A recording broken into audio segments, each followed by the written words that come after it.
Las sombras proyectadas en el suelo modifican drásticamente la posición de todos los elementos celestes. ¿Por qué? Porque eh, agregan un nuevo valor de profundidad de campo, porque generan una nueva composición. Fíjense que, por ejemplo, esta escena de acá, si yo no tuviera la sombra horizontal de ese árbol, imaginen, por ejemplo, que yo tengo esto así, ¿no? Sin la sombra. Ven que el suelo se ve bastante plano. Toda esta parte de acá se la ve bastante plana. Y los árboles de atrás, y la casa, la mansión está de atrás, se me viene antes a la vista y yo puedo empezar a prestarle atención a los palitos, a los troncos, a las ramas de los árboles, a las ventanas del edificio, cosa que nadie lo había visto recién. Y este árbol también aparece obviamente en un primer plano, pero casi al mismo nivel que el otro, ¿ven? En cambio, cuando yo coloco una sombra, se posiciona delante del otro, la leo primero y después leo lo otro. Y por consiguiente todo esto se va más atrás, en el orden de lectura y en la ilusión de profundidad de campo. También pasa lo mismo con esta sombra de acá. Si yo la acuarela la termino ahí abajo, sin pintar otro plano, me va a pasar que todo se me viene más cerca. Y bueno, sí, puede servir para que yo ponga foco, igual esta acuarela tiene profundidad. Pero al agregarle otro plano más, hay un nivel nuevo de profundidad, entonces se vuelve más interesante la composición, porque hay más capas para poder digerir, ¿sí? Para poder saborear. Y este árbol aparece ya como un foco de atención en un plano medio y no en un primer plano. A veces es interesante que el foco de atención no lo tengas enfrente a tu nariz, ¿sí? Que tengas un elemento antes que te genere como la antesala al objeto que querés destacar. Eso en cuanto a la composición, a la sumatoria de planos y a la relación que hay entre los claros y los oscuros en la pintura. Siempre acuérdense de que en acuarela tratamos de generar un diálogo entre claros y oscuros, ¿sí? Que haya contrastes tonales. Por eso las sombras te permiten generar un contraste para partir en tres una figura unificada que era demasiado grande y que no tenía ningún interés. Después está la cuestión del color, por ejemplo, ¿no? Esta pintura no tiene nada iluminado salvo el fondo y un cachito acá abajo. Pero todos los personajes están a contraluz. No hay nada iluminado. Entonces, lo que hace este acuarelista es separar entre fríos y cálidos. Elige un color muy frío para la sombra y el color cálido para los personajes. Y uno va comprendiendo más que la composición, el clima, la atmósfera del lugar a través de la temperatura de la sombra. O sea, esta sombra en este caso transmite más una sensación de atmósfera, de espacialidad más sensorial que arquitectónica, si se quiere, o que espacial. Y no es una pintura que tenga mucha profundidad. El fondo recién se ve en este cuadradito, en este rectángulo acá, en este sector, pero en todos los demás lugares hay un solo plano. Ven que todo esto está en el mismo nivel, no hay profundidad. Estas palmeras no alcanzan a estar tan lejos, están un poco más lejos, pero no la alcanzan a dar profundidad. Y este primer plano está bastante vacío, está muy despojado, la verdad, no hay mucha profundidad.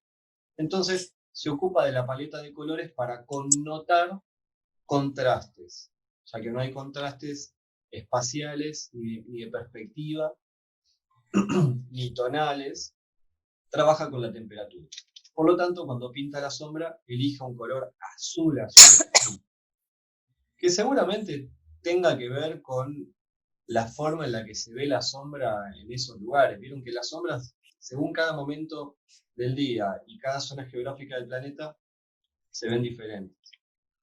De hecho, desde la ventana de mi casa, desde el balcón de mi casa, al atardecer hay un muro blanco que está justo en el medio de unos árboles y que a cierta hora si lo mirás, pero no si mirás el muro blanco, sino cuando mirás a los árboles que están alrededor, el muro blanco se lo ve turquesa.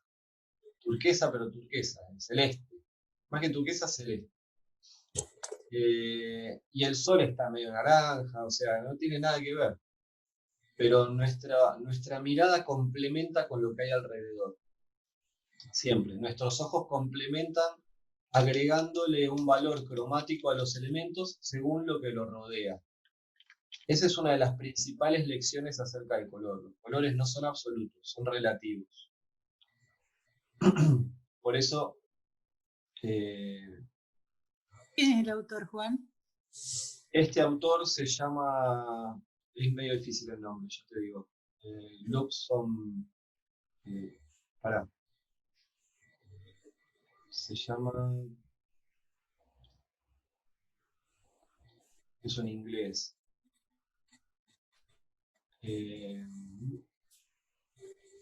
llama Augustus Lamploff. Este. Augustus Osborne, la O es de Osborne, Lamploff. ¿Y el otro, el primero que mostraste? El primero que mostré se llama Mike Kowalski. Mike Kowalski, con K. Todo esto está en el Pinterest, chicas. En el link que yo les mandé por WhatsApp están estas acuarelas con sus nombres respectivos. Con los autores. Con los autores. Está muy buena. Las dos me gustan mucho y a Kowalski no lo conocía y me pareció maravilloso. Fíjense lo que yo les decía del color, ¿no? Acá hay unas pinceladas azules, ¿las ven? Que no son muy fáciles de detectar. Pero mirá el azul que le pone. Tremendo. Sí. Entonces, los pintores, claro, los pintores tomamos estos valores de la naturaleza, muchas veces exagerados, ¿no? Porque este azul no creo que se vea así, pero tomamos estas decisiones medio caricaturescas a veces para poder transmitir una sensación, una percepción, una emoción del lugar con mayor o menor fidelidad con la realidad. Pero lo importante es entender que la sombra tiene diferentes aspectos. Hoy nos enfocamos en esta cuestión. Más adelante iremos viendo cómo se integran las sombras con otros elementos y escenas completas, como el caso de las que estamos viendo. Pero hoy quiero que nos enfoquemos en eso. Primero entender la sombra como deconstruirla.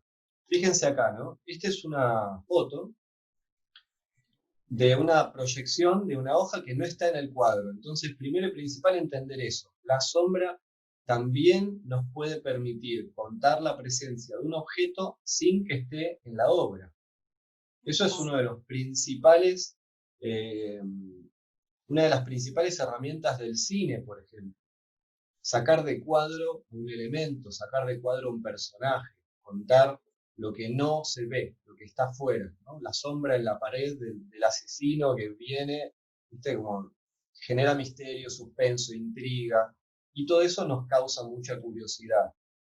Entonces, ténganlo en cuenta. A veces, este es un caso más poético, digamos, porque no hay una escena en general, simplemente es la fotografía de la sombra. Pero muchas veces la sombra aparece, por ejemplo, como en este caso, y no se sabe qué es lo que está proyectando, qué es lo que generó la sombra.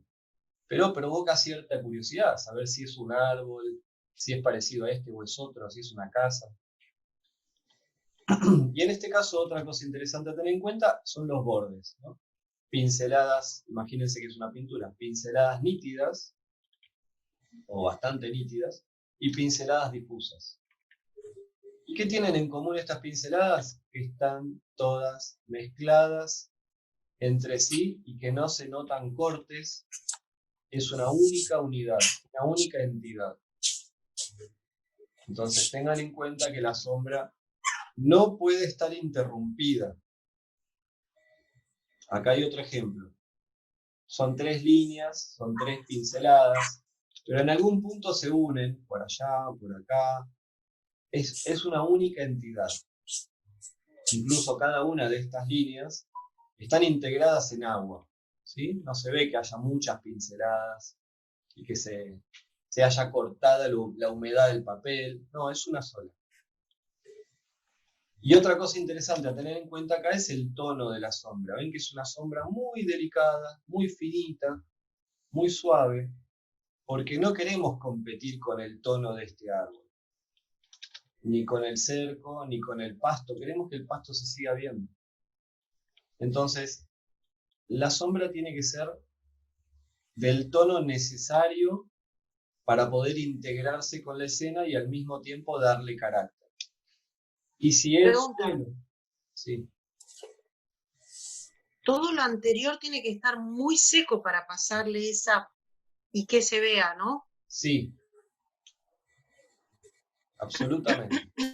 Siempre, esto es una regla no de oro, de platino en la acuarela. Siempre que veas un borde duro así como este de acá, el papel de abajo estaba seco. Siempre, siempre, siempre.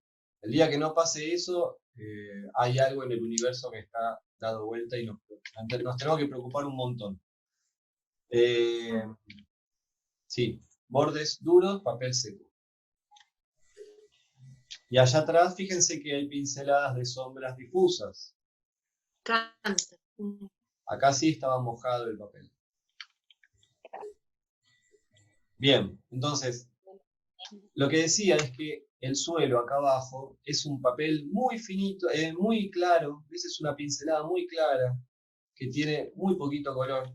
Entonces no necesito meterle una pincelada fuerte, porque se va a pelear con el blanco. Tiene que ser una seda muy, muy transparente. Acá, en este caso, ya había un color de tierra bastante marcado, entonces la pincelada de la sombra tiene un poco más de tonalidad. Y aparte, hay oscuridad en el fondo, cosa que no hay acá. Entonces esa oscuridad en el fondo llama mucho la atención. De hecho hay un contraste acá fuerte en este muelle. Y eso genera bastante foco de atención. Por lo tanto, la sombra que yo coloque acá abajo tiene que de alguna manera decir, ¡ey! Momento, el primer plano soy yo. Por lo tanto, esta sombra, además de tener un cierto tono, tiene irregularidades interiores, salpicaduras, desvanecimientos, tonalidades más frías y más cálidas, ¿no? ¿Se dan cuenta la diferencia del tratamiento plástico de esta sombra? Está diseñada, ¿no? Tiene decisiones de diseño internas. No es solamente una mancha de un solo color plano, como puede ser esta. Esta sombra viene a decir, bueno, yo voy a hacer el silencio de la obra. El silencio, que el velo, el telón, que cuando se separa, se abre, podés disfrutar de la casa, del rancho, de los árboles. Entonces, esta sombra acá no puede competir. Y además genera una diagonal que es muy interesante para la composición porque hay una contradiagonal allá arriba. Está bueno también pensar en esas cosas, ¿no? Empezar a mirar qué es lo que está sucediendo desde todo punto de vista con cada cosa que pintamos, ¿no? Mira qué interesante. Porque aparte después las casas también tienen sus diagonales y se van generando juegos interesantes. Entonces la sombra juega un poco ese juego. Ah, mira, este es un planteo de desequilibrio. Bueno, dale. Pero con un tono bajo y la línea disuelta. Es muy importante que vean esto. Estas pinceladas pueden ser de tono duro, primero porque pueden ser de borde duro, primero porque tienen un tono muy bajito. Entonces, se pueden dar el lujo de tener un borde duro porque no hay mucho pigmento. Pero además porque no llegan de punta a punta. Sobre todo la de acá no llega de punta a punta, se interrumpe ahí. En cambio, esta sombra va de punta a punta y no puede tener un borde duro. Nunca pinten una sombra de punta a punta con un borde nítido. Esta, por ejemplo, no tiene un borde nítido, tiene pinceladas secas. Esta pincelada seca, esta textura acá, genera diversidad, genera un poco de ritmo, permite que se integre. Ven que se mete un poco de la arena debajo de la sombra y adentro de la sombra. Bueno, eso hace que haya una relación, un vínculo. Yo le voy a dar mucha importancia en mi taller a los vínculos. Muchísima importancia. A los vínculos en la pintura y a los vínculos nuestros con nuestras emociones y con nuestros pensamientos.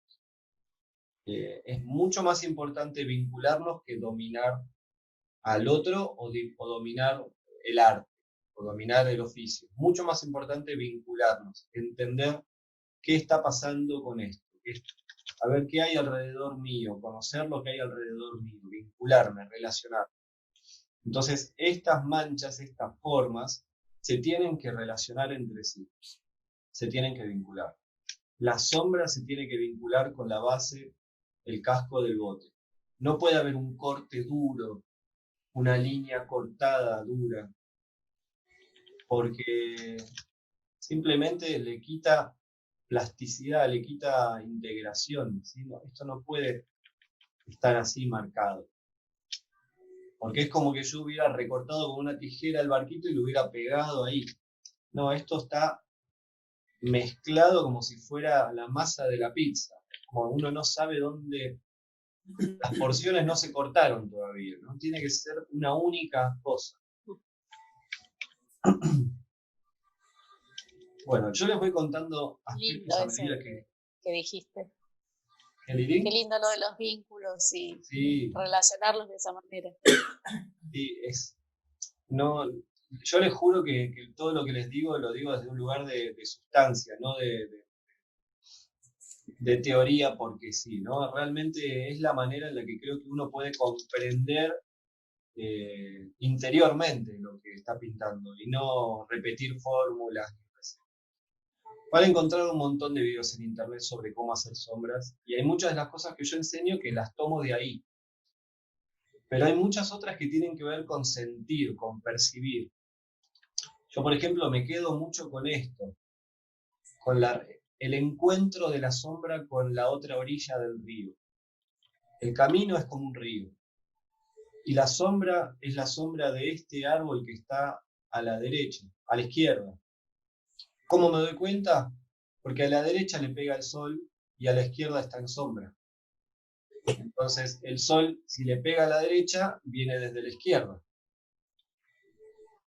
Entonces, este árbol de acá, que puede ser otro más grande también, que esté fuera de cuadro, está proyectando su sombra hacia allá. ¿Sí? Y esa sombra viene serpenteando, cruzando el río, que es el camino, y en algún punto encuentra mojado el pasto del otro lado, se tocan y avanza un poco la pintura y se mezcla la acuarela. Y eso me parece que es poético, es bello, es lindo de ver, es agradable, es armónico. No se generó ninguna aureola, fíjense, no hay casi diferencias de humedad. Eso es fundamental en una sombra. Y bueno, estas cosas a veces pasan de culo, yo lo sé, ¿no? Uno no siempre lo planea. Pasa de casualidad a veces. Pero cuando miramos una obra está bueno descubrir estos temas, porque si te llega a pasar en tu acuarela y no lo tenías pensado, no hay que querer corregirlo, hay que dejarlo ser. Y eso también tiene que ver con el vínculo. Vinculate con lo que está pasando, no lo trates de corregir, no lo trates de adoctrinar. Esa es la magia de la acuarela, ¿no? Esa es la magia. Porque el agua está pintando algo ahí. Está presentando. El agua sola está pintando algo. Otra cosa muy Claro, importante. yo decía, es el agua y yo. Claro. El agua no es el medio, un elemento como el pincel, que también tiene mucho que ver. Pero el agua hace lo suyo, muchas veces habla ella sola. Y yo recién ahora me estoy dando cuenta que hay que dejarla, como vos decís. Sí. Sí, es el gran secreto de la acuarela, ese que tocaste. El gran secreto.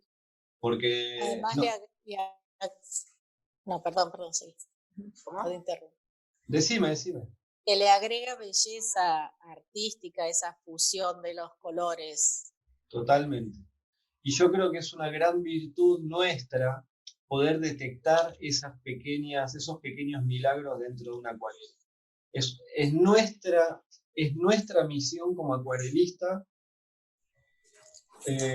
tener la humildad de poder reconocer esos efectos que hace el agua. Es nuestra misión, porque podríamos pasarlos por alto y concentrarnos en la prestancia de nuestro gesto y nuestro trazo, en las líneas que pusimos acá, pero reconocer la humildad de que esto lo hizo el agua y permitir que lo siga haciendo, me parece que es la obligación que tenemos para respetar este arte. Y es el punto de partida, entenderlo, porque a partir de ahí se abre un universo entero de esto de que dejar que el agua pinte. Recién empieza cuando uno reconoce que el agua pinta, porque después te vas a dar cuenta que hay infinitas cosas que se puede hacer cuando dejas que el agua pinte.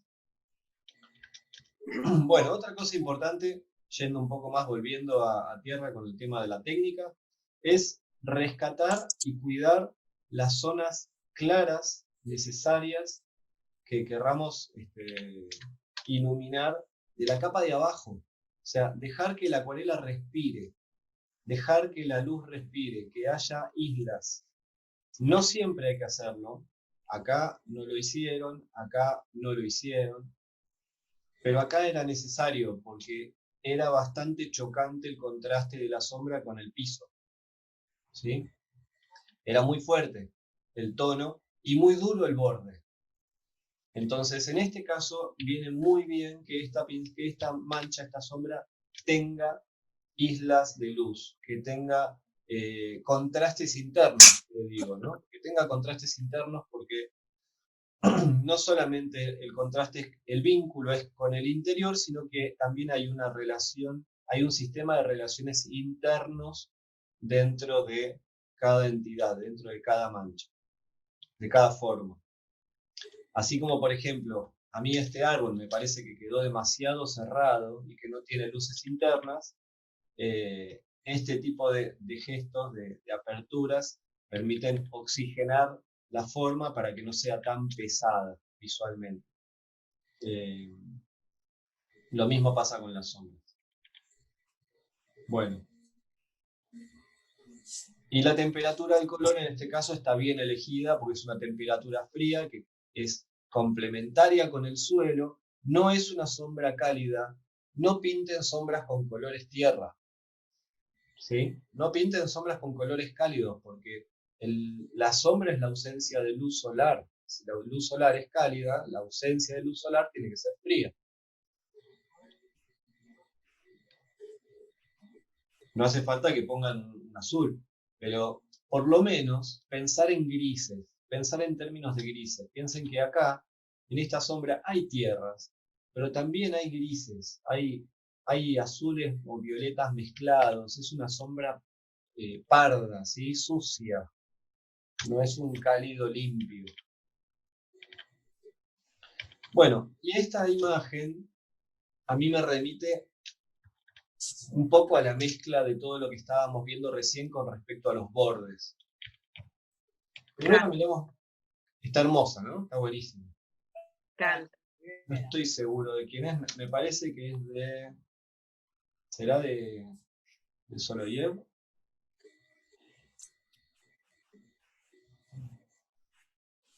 Jiménez. Me parece que es en español. Me parece que es Manolo Jiménez. sí, es de Manolo Jiménez. Tenés razón. Bueno, está bárbaro. Es una acuarela monocromática. Primero, empezamos por ahí, venimos pintando toda la obra, los edificios de atrás, los autos, todo con gris, poquito de tierras acá, un toquecito de color en el bondi, pero casi todo tierras y grises. Entonces, cuando vamos a poner la sombra, no podemos poner un azul, ni un violeta, ni un naranja. Hay que trabajar con grises. Entonces, esta sombra no está queriendo ser protagonista de la escena. El protagonista es el auto, el bondi, el edificio de acá, ese plano, ¿sí? Todo el plano, todo este plano de acá. Así que lo importante acá es que la sombra genere profundidad, porque si no estuviera la sombra se me viene todo este plano para adelante. La sombra va a generar profundidad de campo, nada más. Y en este caso, la sombra tiene pinceladas secas acá y pinceladas desvanecidas ahí. Eso es hermoso. Hermoso. Sí, y le salió bastante limpio dentro de todo, porque está mezclando dos situaciones de humedad muy contrastadas y veo un peligro lo que hizo. Pero está muy bien. Y ayuda mucho que le pintó las huellas por arriba. Huella. ¿Saben cómo Eso lo está hace la- esto? ¿Saben cómo lo hace? No. Cuando está la sombra todavía húmeda, seca muy bien el pincel, lo seca muy bien, y con el pincel completamente seco, hace así, despacito, y va retirando color y agua. Eso depende del papel también, ¿no? Todo depende del papel. Ayuda el papel. Claro. Sí. Pero no importa. Si el papel, si la pincelada todavía está húmeda, lo podés Claro. hacer. Dale la mano. El papel te va a decir apurate o tomate tu tiempo. Claro, sí. Eso. Sí. No, este es un papel de algodón. Este tipo, bueno, todos los españoles laburan con papel de algodón porque les sale 2 mangos con 50 y tienen la patada. Así que ese es un poco el resumen con respecto a las sombras. Básicamente hay que prestarle atención, al igual que en cualquier otro motivo cuando pintamos, igual que las siluetas, los personajes, el toldo. O sea, tonalidades, bordes, paleta de colores y la forma de las pinceladas. Son los 4 pilares de la pintura. Y lo vamos a ver más clarito cuando les comparta el nuevo esquema de lecciones. Pero es eso.